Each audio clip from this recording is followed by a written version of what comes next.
1, 2, 3, can you hear me? Do a little audio check. You guys all there? 1, 2, 3, do an audio check. Audio's good enough? All right, thumbs up on both sides. Are we live on Facebook? We are. We're live on Facebook. We're live on Instagram.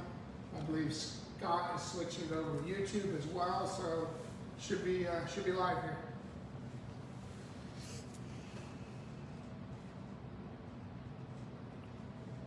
All right, we'll give it just a couple minutes to get started. We'll talk about the unicorn a little bit and about our experiences last weekend at Vegas Torino. It was really good to get back desert racing. We haven't been desert racing since the Mint 400, and it's the first race on the unicorn. The unicorn is a 4x4. It is something we've been working on. We had it ready for the Ball 1000, and I crashed it in late October, early November, and we just didn't feel like it was ready to go to the racetrack at the Ball 1000. So you do all this work and all this preparation, and we have something fluke like a drive shaft clip. It's the only thing that we can think of could happen is when on our drive shafts we don't have U-joints. We have U-joints, but they're not bolt together style U-joints. They press into a flange, so the caps get pressed in and gets a little circlip in there, and either the guy that assembled it didn't get the circlip in because either a paint or powder coat, or the 4x4 flicking rocks off the front tire just happened to hit it in the right angle, and one of the yoke caps came out, and then obviously spun the yoke inside the drive shaft. This is something in, like I say, 35 years of off-road racing that I've never seen before, and sure shit it bit us. We had that issue.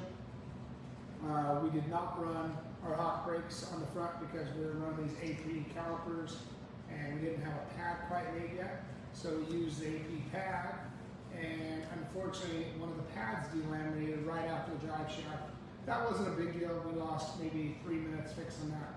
So all in all, if we would have had no drive shaft issue, we would have had a brake pad issue, which might have cost us about 3 minutes throughout the race, which would have been a big deal.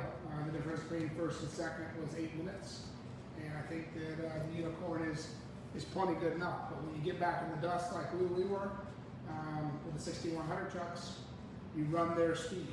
It's just the way it is, kind of like we saw in qualifying. Talk a little louder? Okay. We do not have mics here. We're still on our, I guess this is our third week out. Louder? Go in the other room and see if how it sounds. Let's do this. Daniel said the Facebook audio is bad. Facebook audio is bad. All right, let's try that without a cover on that. Let's see if that helps. Kyle, you want to line that back up? Okay,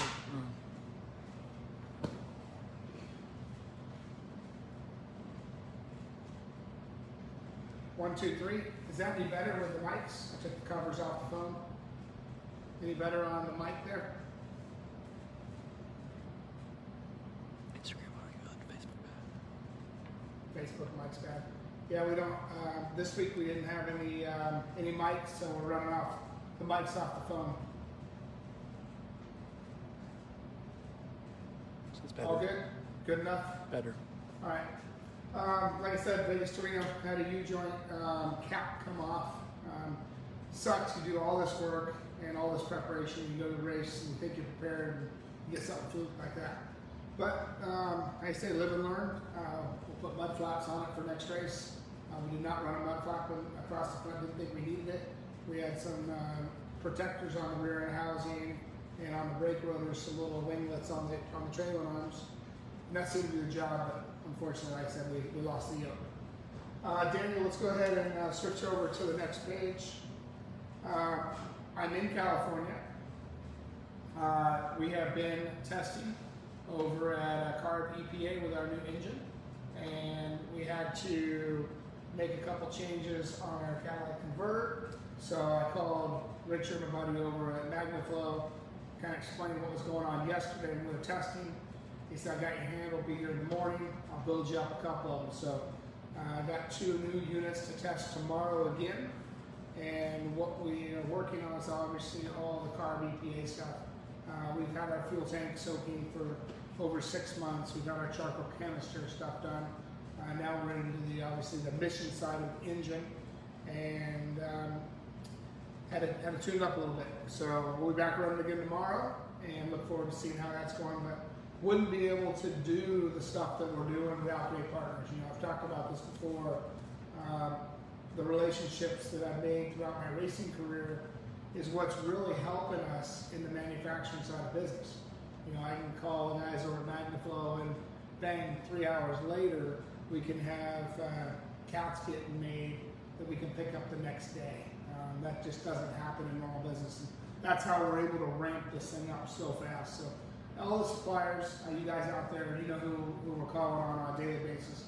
I want to thank you guys, because without your support, we would not be doing what we're doing. So I do appreciate that.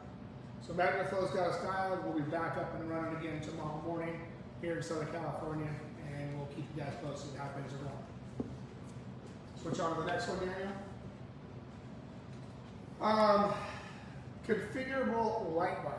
I know a lot of you guys have been playing on our configuration. I think I read something in the presentation. I did a quick review before I went on tonight. Over 500 invitations have been sent out to configure your cars. I think as of today, we've only closed about 90 of those. It takes a long time, a lot longer than what we anticipated. We are ramping up our staff weekly to be able to handle this.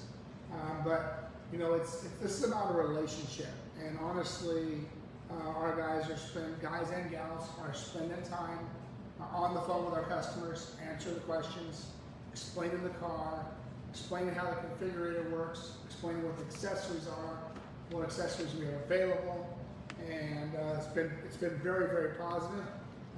All the responses I've gotten personally from customers has been great, and I think that's something very different to the automotive industry, where you're actually talking to one of the salespeople with configuring your car. I don't believe that configuring your car is something that normally happens with the features that we're offering at Speed UTV. This is a configurable light bar. These are little pods. This is another one of our accessories, and we're working on this, but it is running.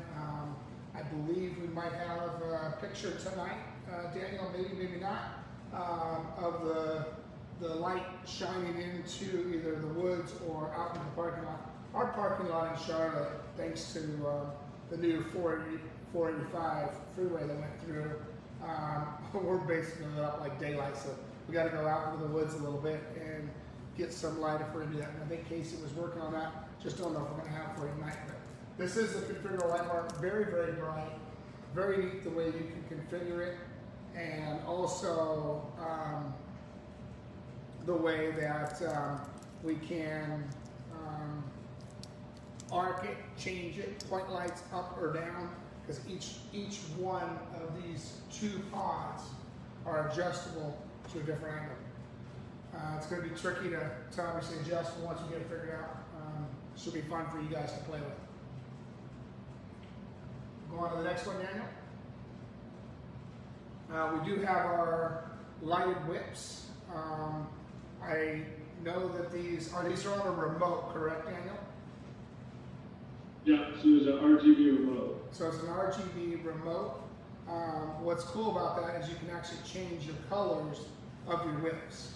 So if you're riding with a group of guys and you're at Glamis and you guys all want to go, what are our color choices, Daniel? You got basically any color choice you want, and we're going to work on getting it hooked into the rock lights too. All right, perfect. So color choices, you can get all the colors you want, but if you're riding with buddies, you said, okay, well tonight let's go ride green. So you can put all your buddies' lights on green, and it'd be a lot easier to spot your group. Obviously you go to Glamis, and there's so many light bars or whip lights out at Comp Hill you know, maybe go orange. Okay, we're gonna meet with the orange guys, and all the orange guys go ride together. So it's another cool feature to customize your machine. So pretty excited about the RGB stuff that we have there. Okay, we'll go on to the next page. Anyone know what diameter the cup holders are? It was never discussed. Are you guys drinking out of big gulps? I need to know one, what you want, but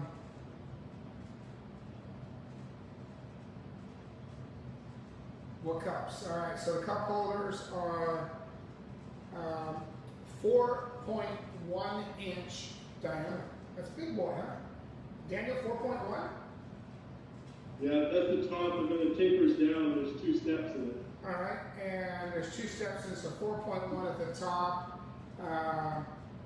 Diameter, what's the 3.2? Is that how deep the total depth is?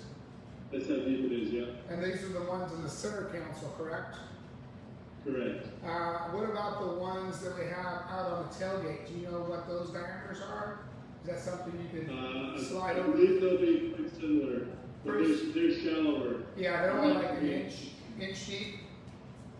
Yeah. Yeah, so they're about an inch deep in the tailgate, and there is 2 of those in the tailgate, 2 on each side, so you can put 4 cups in the back.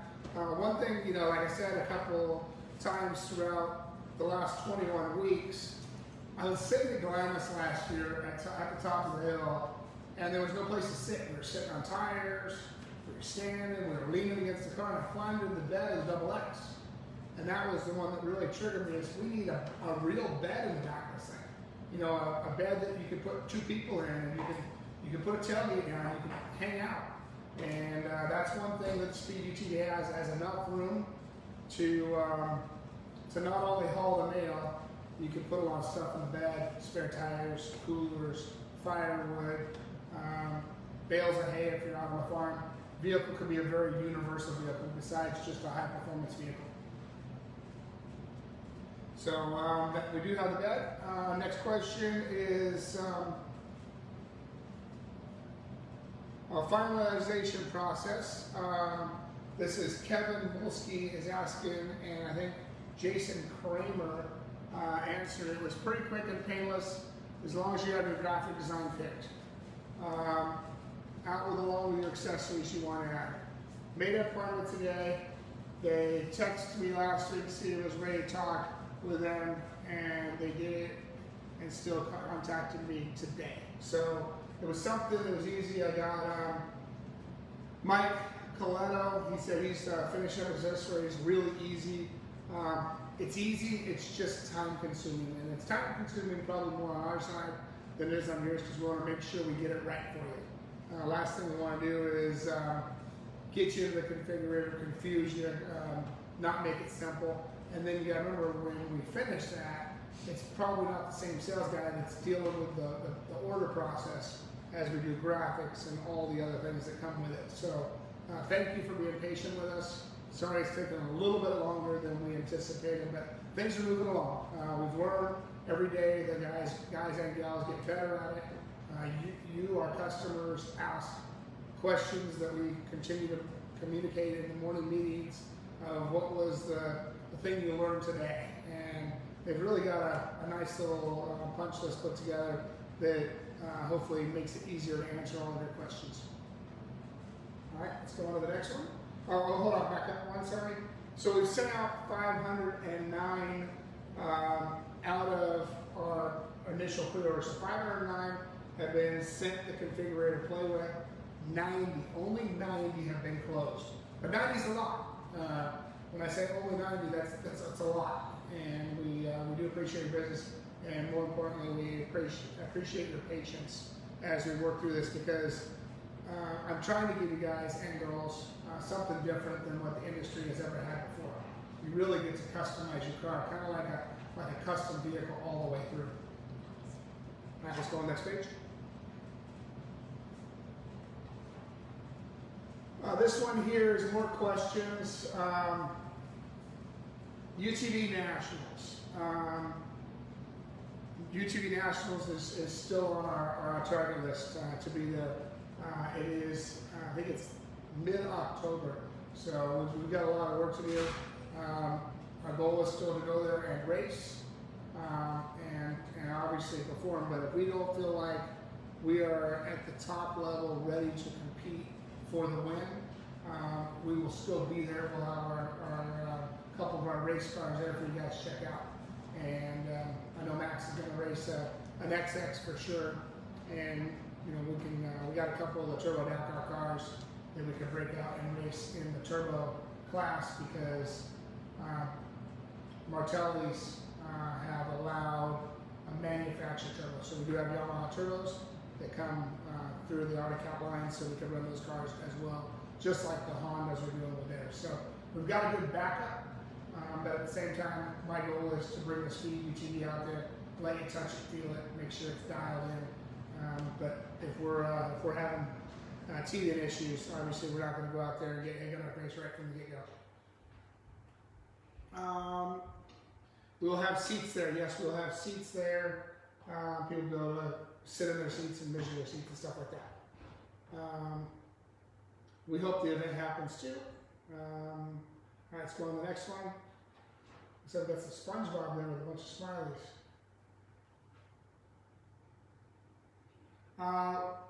Someone's asking, Robert Morgan is asking Todd, do you have a race legal bumper that goes past the wheels? So when I designed, or I should say when we designed the Speed UTV, approach angle is obviously very important. You see that on the Unicorn. I keep bringing the hood back farther and farther. One, it doesn't work as a pole vault, so you can stand the thing up on the nose pretty good if you have to. And if you're four-wheel drive, stay on the gas, it pulls you out of it. The race series, I believe they want 2 inches in front of the leading edge of the front tire for a bumper. So yes, we will have a race front bumper. We have some receivers built into the chassis as a manufacturer, so you can plug it in. It's up high where it needs to be. It's not down at the bottom as a low pole vault. It's up at the top of the grill. And we will have one that will extend past the front tires. Most of us, like me, I don't want to stick past tires. That means I can drive the thing all the way out of the front tires and still pull out of it. I watched King of the Hammers last year. Daniel and we were watching it as we were doing the final designs of the car in Charlotte. We were watching King of the Hammers live. They did a wonderful job. But we watched guys go off the ledge and man, they just bang right on their chassis and rolled over, all kinds of things. So obviously we moved that bumper back for that reason. We brought the whole grill back for that reason. I believe the grill is, in my mind, I think we're 2 inches behind the leading edge of the front tire, correct, Daniel? Yeah. Yeah, so we are 2 inches on the back side of the front tire, so you could literally pull up to the wall and drive up the wall if you wanted to. I don't suggest that, but you could if you wanted to. So we will have race bumpers as we get closer to our race packages. We'll have some of that race stuff. Right now we're working on the cars that are just out there, just the cruising cars, the fun ones to go out and play a ride and enjoy your weekends. One thing with this whole COVID deal, the off-road industry has skyrocketed. It's been crazy what's happened in this industry, and it's because the people are not, they're not socializing. They go out in the desert with their buddies and their family, and they're getting out there riding, and it's been really good for our business. I know it's been good for some of my friends in the RV manufacturing business as well. All right, let's go to the next one. All right, so here on the screen, you are looking at our final car. We are in the final process on plastic, tooling for engines, chassis, shocks, motor, drivetrain. Told you guys that stuff's long gone. We are into the fit and finish, the small little details on the body. We're working on some of the stuff inside, and we are, like I said, we're very, very close on plastics, and plastics are some of the easiest tools compared to engine, cranks, rods, pistons, shocks. I showed you guys some shocks that have already been pre-production shocks developed. Spindles are already pre-production parts are made. A-arms or pre-production parts are made. Stuff that we'll be running with guys are starting to put some miles on this stuff. All right, next page. I believe Daniel's going to take us into really in-depth into the car tonight. I believe that's something new that we haven't done for you. We've showed you still pictures, but towards the end of this presentation, we will go in full depth and allow you. Oh, he's already switching over to it. So Daniel, since we're on that page and we're talking about plastics, why don't we kind of show people what we have here and how we're working ourselves through it, and when we have small little, areas of air gaps, even back in the seatbelt holes that we were talking about earlier, we've got to seal those holes because that is low pressure and the dust will bellow from the back and will be coming right through the back of the seatbelts. So we're just working on some of the fit and finish stuff. You'll hide the seats here maybe where you can see that, but that's something we were just discussing a couple hours ago. Is okay, we're going to need a boot over these seatbelts so that the dust just doesn't bellow in. But you can see we've got radiator caps, we've got oil tanks, shock absorbers, really starting to get very in-depth. I didn't like the way that the gas tank was fully exposed there, so we're going to put a cover on it like a standard production vehicle. Keep it looking clean. See how on the passenger side it just doesn't look very clean there. So that'll get a door that'll hinge open, and the door will obviously slot closed. It'll hinge from the front side. Get in there and top that bad boy off and close it up. But like I said, we're really close here. You see a seam down through the inner. Going to work on an inner door jamb. It's going to be mounted to the I call it the C post. Daniel, we go back and forth if that's the B or the C. But I go in line. Daniel goes where they belong on the vehicle. But I just go by tubes that are standing vertical. So I'm going to call it the C post. We've got a gap right there. And the reason that's the C post is that orange bar, first to the UTV production industry, is it's got this lateral bar in there. Daniel, you want to drive us through the car? Can we do that, or is it possible to look through the passenger side door?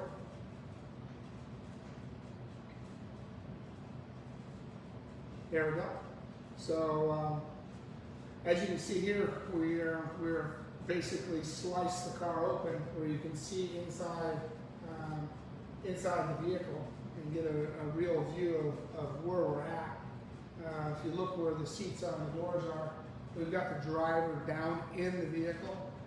Our goal here is to keep all your arms and legs inside the vehicle at all times. That's why the cars will come with arm restraints. We do have a window net option if you don't want to wear arm restraints. But this car is going to go fast, guys. It's going to go really, really fast. And I want to make sure that we keep you guys as safe as possible. Made a lot of changes in the dash area and lots of room. Look at the room between the seat and the dash there through the side. No sharp edges for your shins to hit against. So you've got a driver's side as well, nice and smooth. If you were to have a frontal impact, we've tried to smooth a lot of these sharp edges up from what we see from other manufacturers inside the doors. But yeah, it's got a dead rest over here, left and right. It's got the grab handle. You see this thing comes very close into the center where the center console is. That's because the seats have to get up in there as we go to the full upright position. Fly-by-wire throttle, much bigger brake pedal. So if you choose to left foot, right foot, you can do that. Or if you just plan on driving with the right foot, you can do it both ways with that gas and brake pedal the way it's set up. You see the sequential shifter there. Dead pedal over on the left for the driver as well to push yourself back into the seat. The D-shaped steering wheel. Every week I just get, here, this is an area we worked on a lot, is a lot of guys had complaints on the dashes, having sharp edges there. When we were back at Sand Sports, we had a lot of people say, hey, would you consider moving the dashes? Would you do certain things? I don't know what happened with him. We lost it, Daniel. Daniel's working his way up through the graphic now, where you can really see the whole car as it's assembled.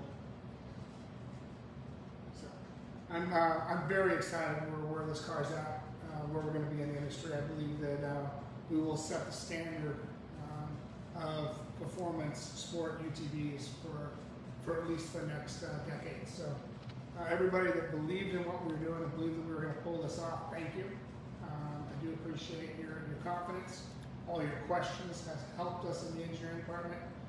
It's helped us in the design process. We've learned a lot by being open with our customers and asking them what they want with the vehicle, what they plan on doing with it. And I believe we built something pretty cool. Where are you out there, Daniel? Oh, he's into the radiator. Yep. So the radiator. Look how big the radiator is here behind. I'm looking down in. There's a heat exchanger inside the radiator here. So the oil heat exchanger is in the tank of the radiator. So we've tried to merge a lot of these parts together so they're one part instead of having multiple parts. So that is sitting there, 3 massive spall fans on the back, cup holders, front and rear.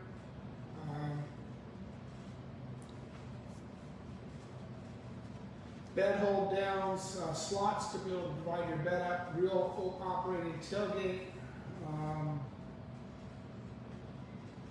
He's cutting in a different area, just kind of letting you through the whole car.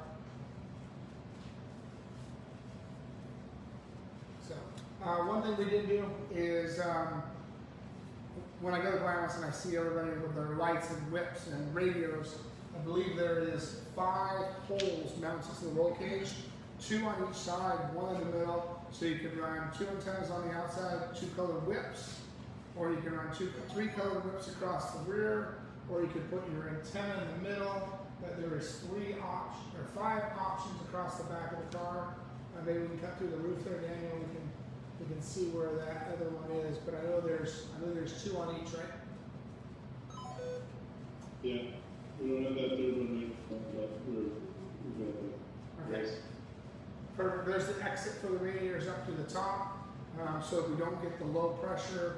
Like on a lot of sand buggies, and even my 4-seat buggy, the radiator's in the back, and about 80 miles an hour, the pressure coming under the car going backwards into it equals it out. Well, this is up on top of the bed, so it's not in a low pressure area. It'll flow through. It'll allow it to evacuate the hot air out of it. So it's down low. Still a very large opening here. Look how low the bed is. The bed is really low back in there. So your center of gravity, your spare tire, your ice chest, all that stuff's down below the number plate. It's got a very good low center of gravity for all of the accessories. So I'm excited with it. You know, now let's talk about this real quick. Now everybody says, well, where's the Diablo? Where's the Bennett? They're all the same cars, from the driver's door forward, and from this split line backwards. All the cars are the same. This section here on the Diablo comes forward for a little bit larger bed, but all in all, they're still the same cars. Same suspension, same shocks, same pivot points, same roll bars. Obviously, the 4-seater is going to have a larger spring rate, probably in the rear only. Might take a little bit more in the front. We might be able to adjust that as secondaries.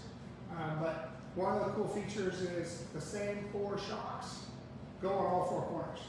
So if you want to have a spare shock, you don't need to have 4 spare shocks, you need 1. You can obviously change your springs out in the field if you wanted to, plan on going long rides, certain things like that. My goal is to make a shock that you don't have to replace, but then again, things happen. You get out there, you nick one of your shafts because a rock hit at the right angle, then unfortunately you're going to be leaking. Well, if you have a spare shock, you're back in action, you continue to ride the whole weekend. So there's a lot of options, and Todd's put together trail package, and a spare tire, a jack, CVT belt, and rear axle. There's lots of choices out there in your configurator as you go to close out your car. Kyle, could you look and see if I have any questions over here that they can ask? Obviously, we don't have cell phone or phone calls tonight. Maybe we can ask through online. Kyle can read off a couple questions. We'll go to my Instagram if there's anything coming up there. Daniel, if you're seeing anything. Oh, Daniel's over in the configurator now, working through the accessories.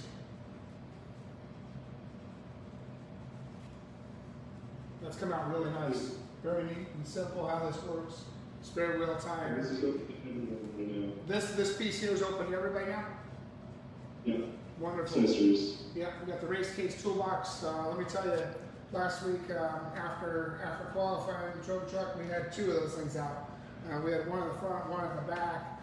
Made it really nice to work on the car. This is the UTV case. We also make like a full case, which has the standard tools and the metric tools. This is the installation kit. Guys, there's just tons and tons of accessories now available through Speed UTV. So Todd and his team have been killing it on the accessory side of things. And you know, I love this. I don't know if you can zoom in, but this Cascade, there we go, I can zoom in. The Cascade, go up a little bit, Daniel. Which one? Up a little bit right there. I love inside the bed of the 4-seater right there with the spare tire. I mean, just so clean compared to what we've seen with other manufacturers. And the bed is down low, large cooler filling up the rest of the space. They call that the Cascade. It sits there, lays all below the bed. Just really, really, really clean package. It's insulated. Obviously, you can use it for a cooler if you want. You can also use it for a spare parts holder if that's what you want to do with it. It's double walled, pretty robust. So I just dig the way the back of that looks. All right, you got it back again, Dan? Yep. Spare tires, roofs, headsets, lots and lots and lots of choices. So it says the Speed office chair is missing. Did you steal that one, Daniel? Is it your office again? No, Ginger and Sherry took them. Ginger and Sherry stole them. Well, I mean, right here it says it's missing. It's not even on the page anymore. They must have taken all of them. Being funny tonight, but this is episode 21. Pretty gnarly that we've been doing this for 21 weeks straight.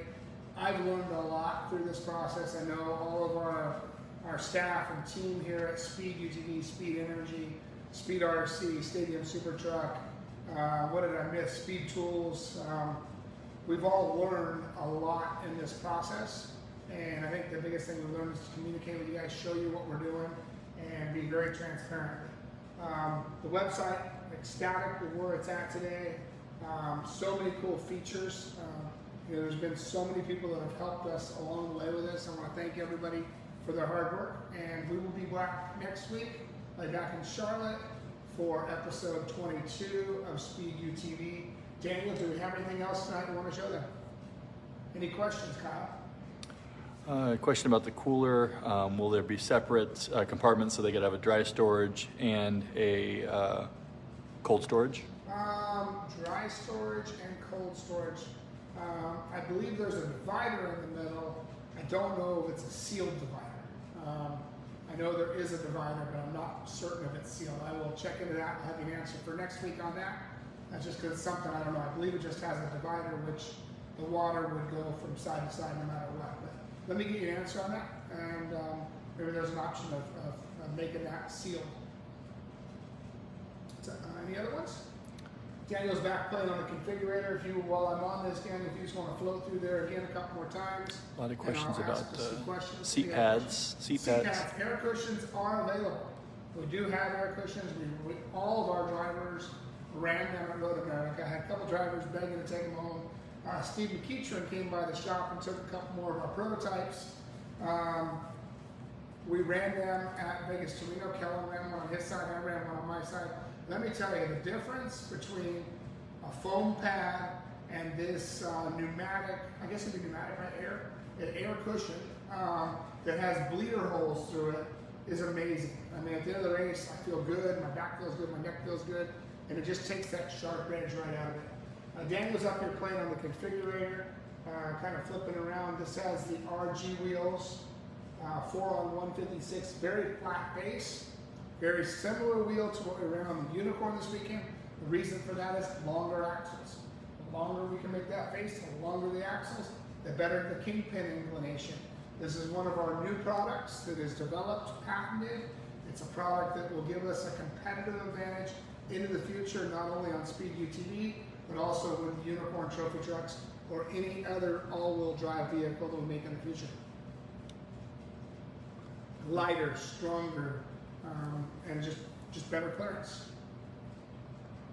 Will a 35-inch tall tire fit in the bed with a tailgate up on a El Diablo? Yes, 35-inch tall tire will fit in the bed with the tailgate up on all vehicles. Not only El Diablo, it'll fit on the four-seater, the El Jefe, and it'll also fit on the Bandit. So let me give you the bed size one more time. The top of the bed, I'm going to go with the top, okay? The top of the bed is 48 inches wide. It has to taper down to get it to draw out of the mold. It is 47 inches wide at the base, 46 and a half, somewhere in there. 35-inch front to rear, 35-inch front to rear. So tailgate closed, 35-inch tall tire fits in the bed, and it does clear the fenders as well.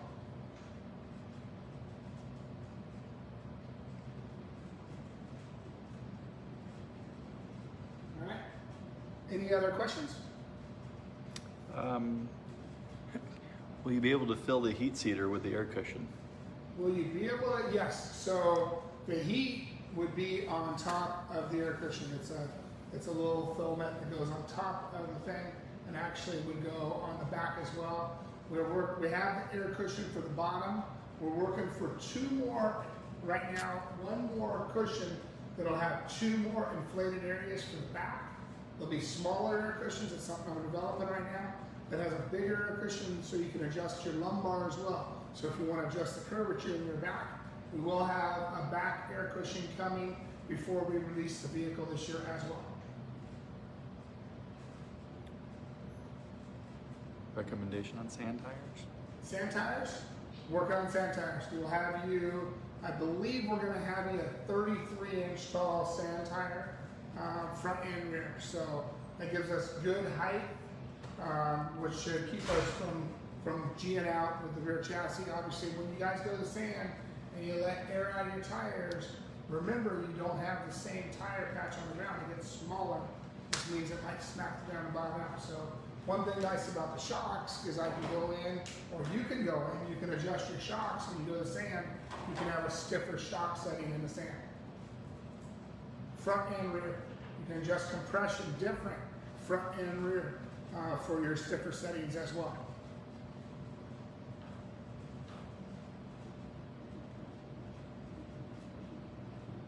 All right, this is going to wrap up week 21. Thank you very much.